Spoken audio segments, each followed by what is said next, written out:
Les amis, aujourd'hui on se retrouve pour l'installation de JDOM sur le Raspberry Pi 4. En effet, je vous avais proposé d'abord l'unboxing du kit du Raspberry, je vous ai proposé le montage du Raspberry.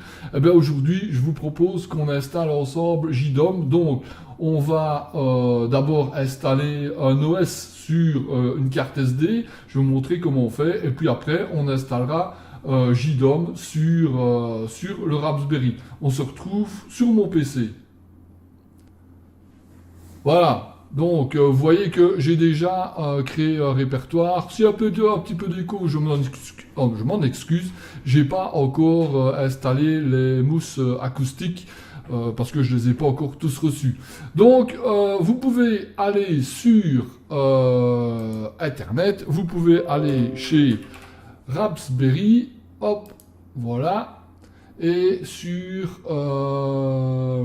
donc ici, et puis vous allez dans Download, vous allez sur Raspbian, puisque c'est ça l'OS, et ici vous avez le choix entre 3 OS, donc soit le Raspbian Buster avec le desktop et tous les programmes recommandés qui sont déjà installés, soit le Raspbian Buster avec le bureau et pas les programmes, soit le Raspbian Buster Lite qui est juste comme on va dire allez, un OS où vous devrez taper toutes les lignes de commande. Alors moi je vais prendre le Buster avec le bureau et toutes les lignes et tous les programmes déjà installés dessus pour plusieurs raisons. Un, parce que bon, le Raspberry 4 est quand même relativement puissant, il y a 4 Go de RAM, JDOM n'est pas très gourmand et voilà, donc il y a possibilité de le faire, qui peut le plus peut le moins. Alors il y en a qui vont me dire qu'il n'y a pas besoin d'installer une couche graphique juste pour faire tourner JDOM. Et c'est vrai, on pourrait très bien se contenter de Raspbian, c'est compliqué à dire, Buster Lite, mais moi je préfère prendre celui-là parce que comme j'ai la possibilité de, je vais vous montrer. Vous voyez ici, j'ai la télé, j'ai un clavier, souris, je vais vous montrer ça directement. Donc, j'ai clavier, souris, tout est relié sur... bon, je vous replace, désolé, ça bouge un petit peu. Donc, tout est déjà relié. Moi, ça ne me pose pas de problème puisque ça peut être allumé facilement. Bref, c'est un libre choix. Si c'est juste pour faire tourner JDOM sans écran, vous pouvez très bien prendre le Lite, mais voilà. Moi, personnellement, j'ai décidé de prendre le Raspbian Buster with Desktop, donc avec tous les programmes installés. Donc, vous téléchargez celui que vous voulez. Moi, vous voyez que j'ai téléchargé tout. Je me suis pas gêné. Et vous allez télécharger un programme qui s'appelle Balena Etcher. C'est ce qui va nous aider à flasher la carte. Donc, pour flasher la carte, forcément, vous aurez besoin de l'adaptateur. Moi, j'ai pris un autre et de la carte micro SD sur laquelle vous allez installer votre OS. Donc, vous mettez ça dans le PC. Voilà. C'est chose faite, et vous allez, moi ici, vous voyez qu'il est déjà installé, mais je vais le refaire. Donc, annuler, ok, voilà, non. Donc, je vais le refaire en même temps que vous. Donc, une fois que vous avez téléchargé Balena Etcher, ben, vous le lancez, tout simplement, c'est vraiment pas compliqué. Voilà, alors ici, vous avez 3 choses à faire. Sélectionnez l'image que vous voulez. Donc, moi, je vais prendre... attends, c'est laquelle que j'avais dit? Donc, ça, c'est la Lite. Ça, c'est là. Et je vais prendre celle-là. Voilà. Je vais faire ouvrir. Je vais sélectionner la target. Donc, c'est ma carte micro SD. Voilà. Donc, je la sélectionne ici. Je fais continue. Et puis, après, je vais faire flash. Oui, voilà. Et puis après, ben, le flash va démarrer. Ça va prendre quelques moments, donc il va falloir que ça va mettre d'abord flash, ça va télécharger, et puis ça va mettre valider, et là encore, ça va mettre un certain temps. Ça peut dépendre de votre ordinateur, etc., etc. Donc je vous propose qu'on se retrouve quand le flashing est fini.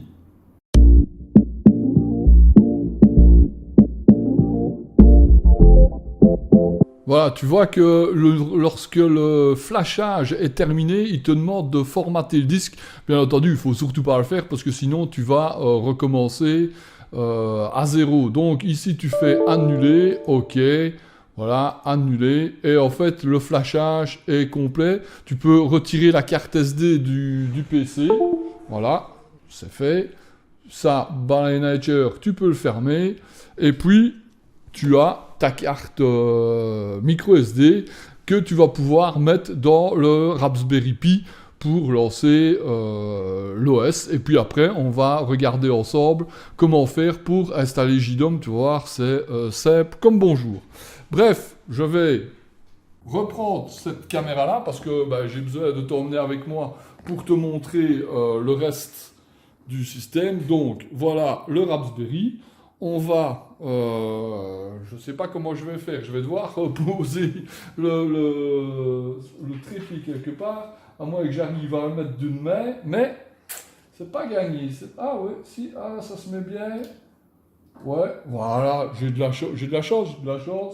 Hop, voilà.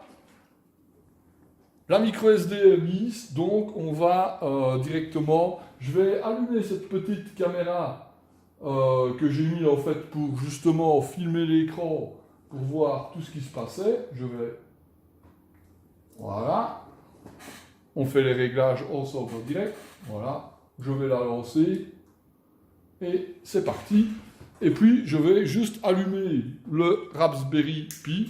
Et puis voilà, on va voir ensemble ce que ça donne. Normalement, tu vas voir que le Raspberry va démarrer et puis qui va donner, voilà, il démarre et puis il va te donner l'interface graphique. Là, il est en train de rebooter pour définir la taille de l'écran. Et puis après, tu vas avoir un truc comme sur Windows, plus ou moins.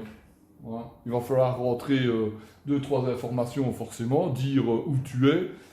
Sélectionner ton réseau Wi-Fi.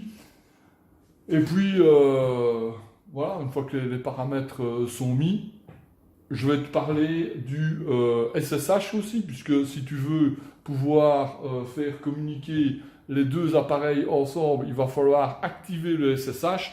Alors, si tu regardes des autres tutoriels, ils vont te dire que sur la carte SD, il faut créer un fichier SSH. Mais ici, avec la version qu'on vient de télécharger et le Raspberry 4, tu n'as pas besoin de le faire puisqu'il va juste falloir aller activer le SSH là-bas. Et puis, tu vas pouvoir, si tu veux, prendre le contrôle de ton Raspberry à distance. Mais le fait d'avoir, moi, l'interface graphique là, j'ai pas spécialement besoin tout de suite de devoir prendre le contrôle à distance. Mais je vais quand même te montrer comment on fait. Bon, ici, il te demande de quel pays tu viens. Donc moi, je viens de Belgique, je vais mettre la Belgique.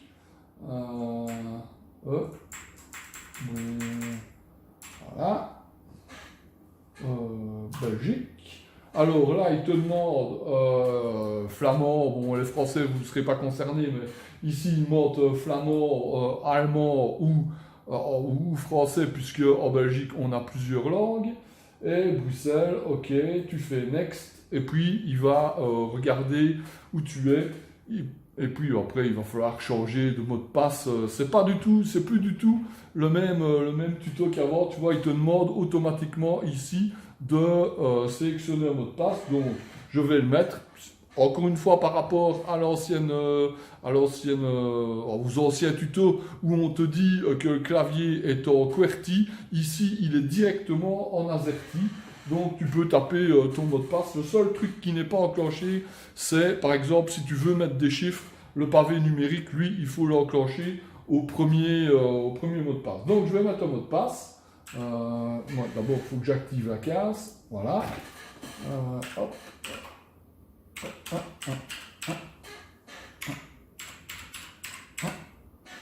Et puis on va confirmer le mot de passe.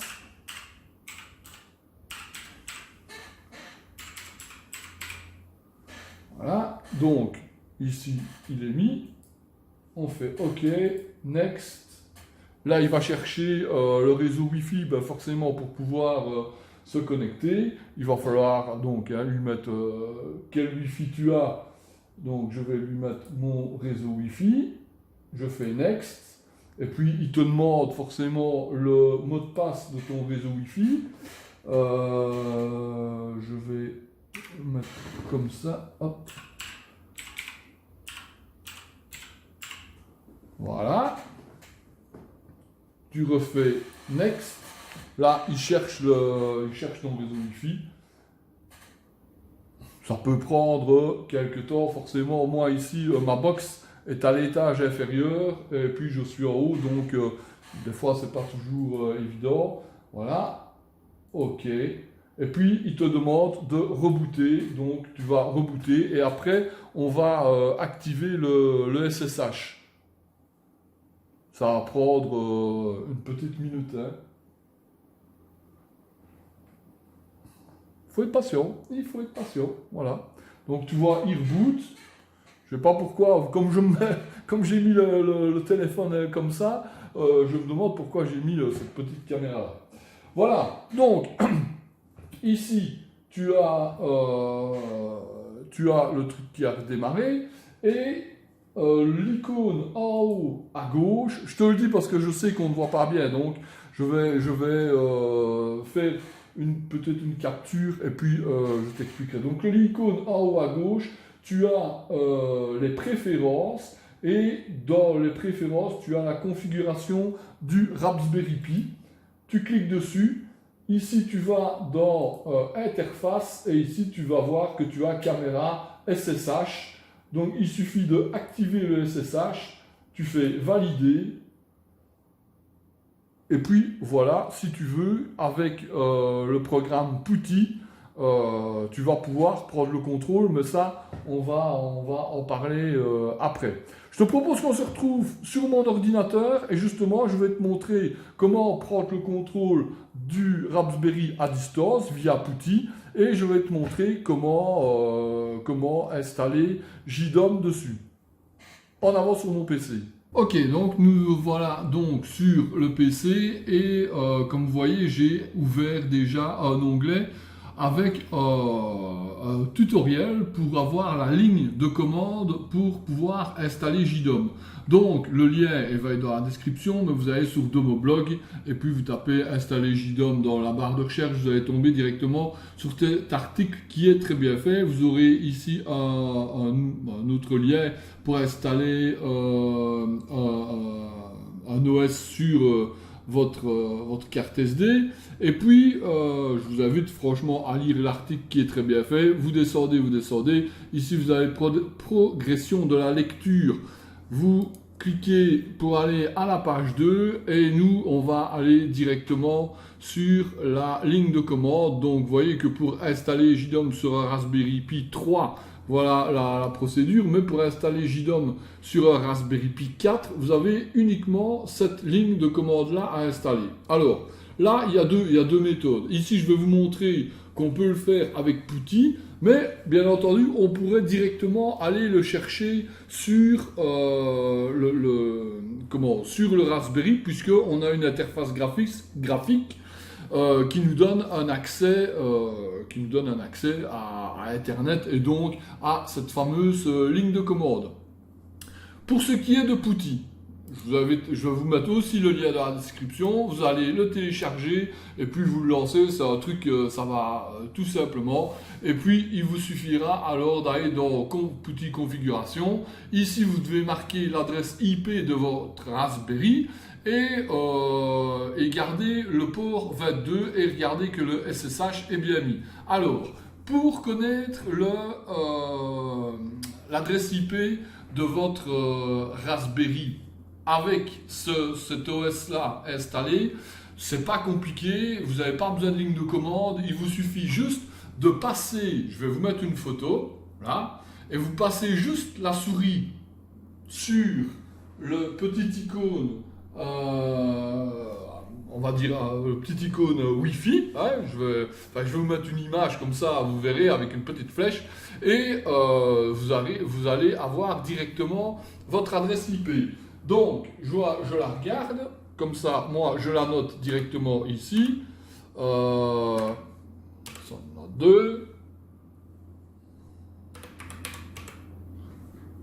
Ça, ce sera 8.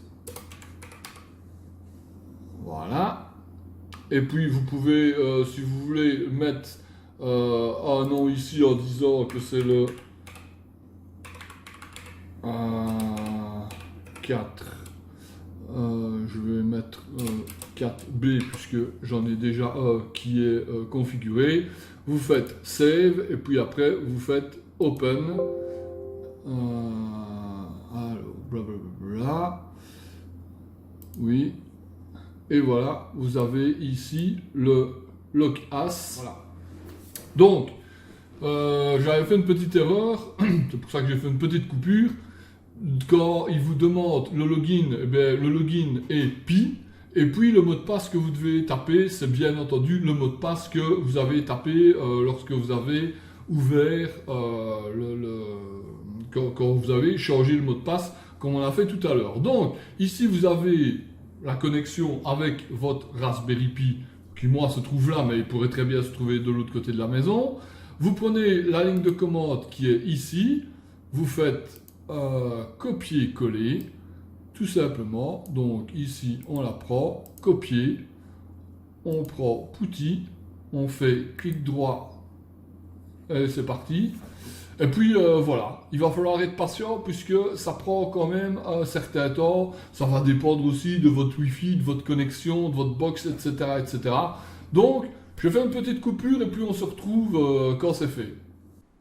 Alors je reviens vers vous 10 secondes juste pour vous montrer que lors de l'installation de JDOM, vous allez avoir ce message. Il suffit tout simplement de mettre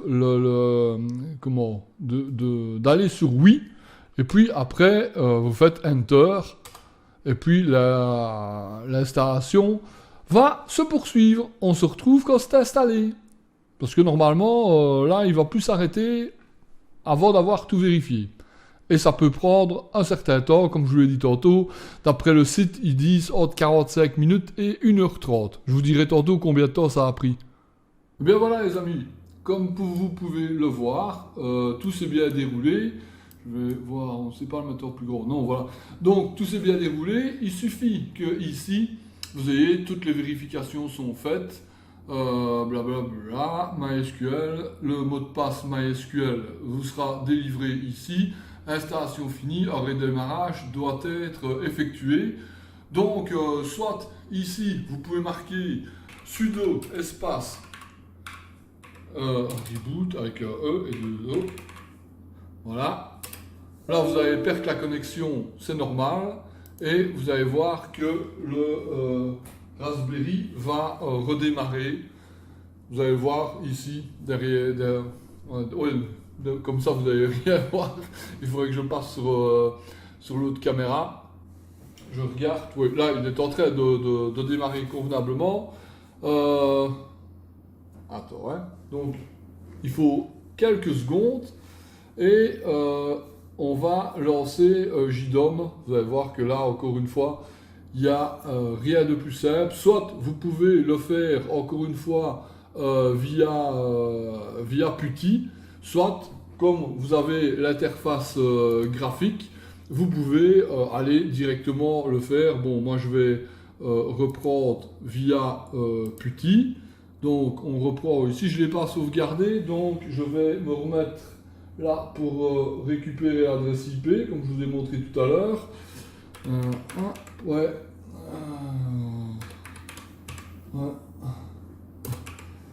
Voilà. Je vais pas le sauver maintenant, on va l'ouvrir. Le truc, c'est toujours pi. Et le mot de passe, c'est toujours celui que vous avez marqué la première fois.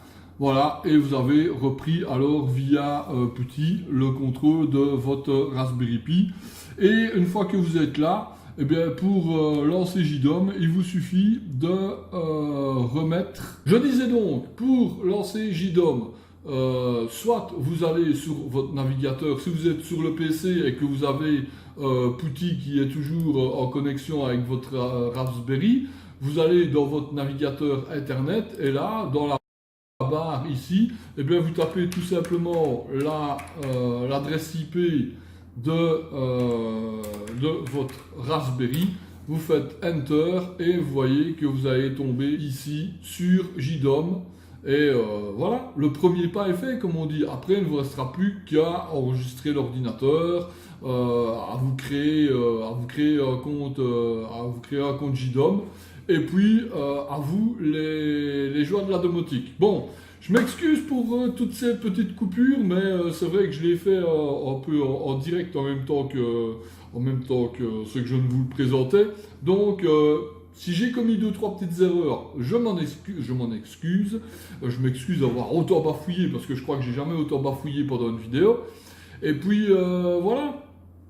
Les amis, j'espère que cette petite vidéo tutoriel pour installer JDOM vous aura plu, vous aura aidé. En tout cas, n'hésitez pas à me dire ce que vous en avez pensé dans la zone des commentaires. Laissez-moi un pouce si ça peut vous aider, si ça vous a aidé.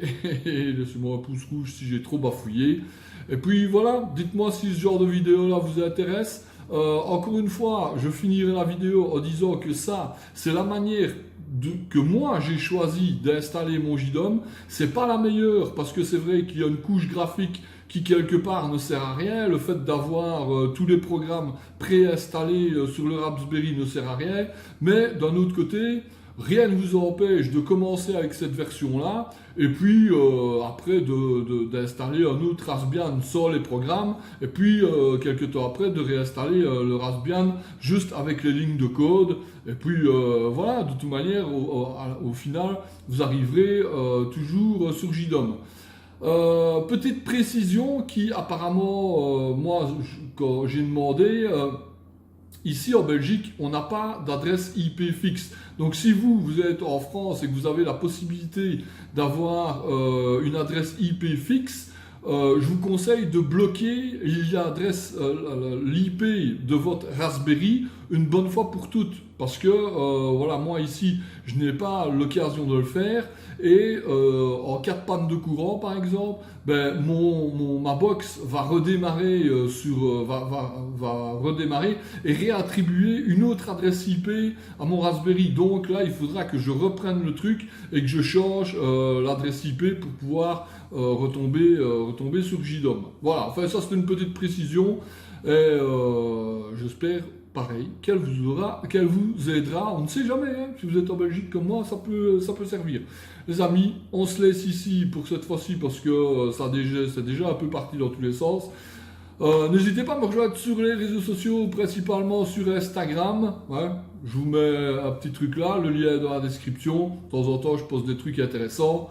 Et puis, je trouve que c'est assez facile, pour discuter, et puis deux, pour avoir un échange, parce que dans ma story, je partage quand même pas mal de trucs de ma journée. Il y en a que ça intéresse, il y en a que ça n'intéresse pas du tout. Mais bon, voilà, vous n'êtes pas obligé de regarder toutes mes stories. Bon, allez, on se retrouve très bientôt pour une prochaine vidéo qui sera je sais pas quoi. En attendant, comme je le dis à chaque fois, je vous invite à prendre bien soin de vous parce que c'est toujours ça le plus important. Salut!